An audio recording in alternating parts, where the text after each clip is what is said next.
Want to not die in your Lone Wolf campaigns? You've come to the wrong place. Though throughout my deaths I picked up some useful tips and tricks which you might find helpful if you're planning on doing your own Lone Wolf game, or if you're just curious. If you like my videos and you want to see more, consider subscribing, hitting that bell while you're at it. Though if you don't, I'll find my way into your feed anyways. With that out of the way, let's start with the most important thing, resting. Unless you're insane and doing a no long rest campaign, you're going to be resting dozens of times.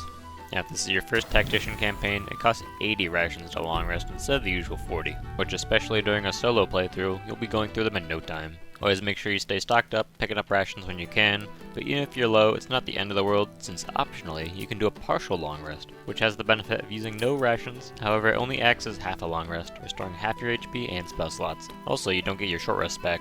Though, any abilities that come back after a short rest or a long rest are still restored after a partial long rest, so keep that in mind. Preferably you want to avoid getting to this point, so try greeting on fights when you can, only resting when abysmally low on supplies. Though to be frank, as long as you're picking up rations when you can, this is a bit overkill. So as long as you're skilled in thievery or have money, or both, you can rest forever. If you're out of rations and really need a reset, you can always just go to Withers, and for a small pittance of 100 coins, you can get full HP and all of your spell slots when you level up. If you're missing any level 1 spell slots, however, you won't regain those. One last thing to mention about resting is the ability to flee from combat. You won't be able to do this in most boss areas unless you leave the area, but the most effective way you can take out enemies is through hit and run, where you unleash all the attacks you have, run away at top speeds, and flee combat. When you return, the combat will be over, allowing you to rinse and repeat for those tough encounters. Since we're on the topic of combat, considering most of the challenge comes from them, I might as well touch upon it. Something you might soon find happening to yourself is you're doing rather well in a combat, killing 3 enemies in a turn, and then someone casts Hold Person. You fail your save, the run's over. Sucks after killing all those guys, but here's the thing. Those 3 guys, sure they'll attack you a bunch, sure they'll do a bunch of damage, but that's a whole lot less damage than one turn getting stunned will do.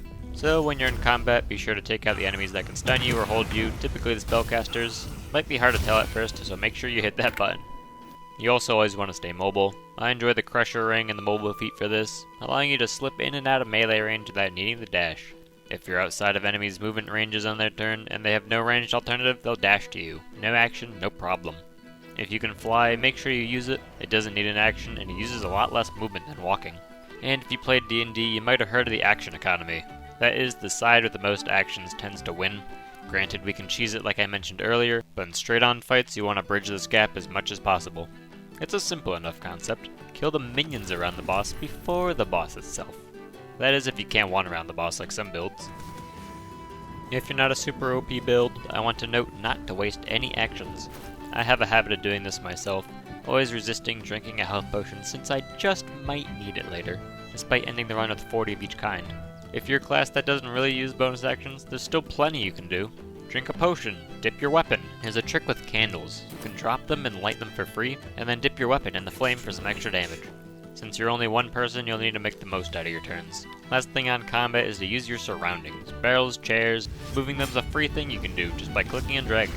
Especially if you're fighting melee enemies, drop a chair in front of you, and now they can't path to you. Stack some boxes, and now you got high ground bonus. Block some doors. Even just closing doors on enemies is enough sometimes, as they might not be smart enough to open them. If you're out of actions, always think of what you can do with your surroundings. Next, you should always be looking to level early on, as fast as possible. Around level 4 to 6 is when most characters become strong enough to reliably do well in combat. Especially early on, your levels are going to be the source of most of your damage, since there aren't many powerful items early on to increase your power level. The most obvious way to level is by killing things, though it might not be the easiest thing to do at your level. You do, however, get plenty of XP just by exploring. If you don't care about any potential quest repercussions, you can always travel all the way to Act 2. In my last campaign I did this and got to level 5 before fighting any of the bosses, just by exploring the area. You'll also want to plan going forward, whether you just want to be powerful or just doing a thematic run. Keep in mind what feats you want and any good subclasses. I'll make a video some other time on what subclasses I think are best, so keep an eye out for that. You also want to consider multi-class options, of which plenty of variations exist and it really depends on your class. Though I will say, if you're a martial class, some basic multi-classes you can do involve getting 1 level in Barbarian for Rage, or 2 levels in Fighter for a fighting style and Action Surge. For a spellcaster, multi-classing as a sorcerer is one of the best multi-class options you have, as sorcery points are highly beneficial for any spellcaster, especially warlocks. Lastly, I'll bring up items, and not necessarily equipment. Potions and scrolls are highly beneficial to have, especially high level ones. My greatest piece of advice in this regard is to loot every bookcase. Bookcases, especially later, have a pretty good chance to have at least one low level scroll, sometimes having several. As the game progresses, the chances for better scrolls increase, but having a fireball in the back pocket is always a beneficial thing to have. For potions, make sure you kill every single gnoll in Act 1, since their ears will provide a great help, crafting potions of speed. Playing as one character, you'll obviously have less actions than a full party, so haste is your best friend. Bloodlust potions have a similar effect, giving you extra actions when you kill something, so stock up on those too. Invisibility potions are also great, giving you a free escape from combats you think that are going poorly. But I could go on and on about every scroll and potion that's helpful, so just pick them all up to be safe. I'll just touch on equipment, since it's obvious when you pick up a piece whether your character is going to use it or not.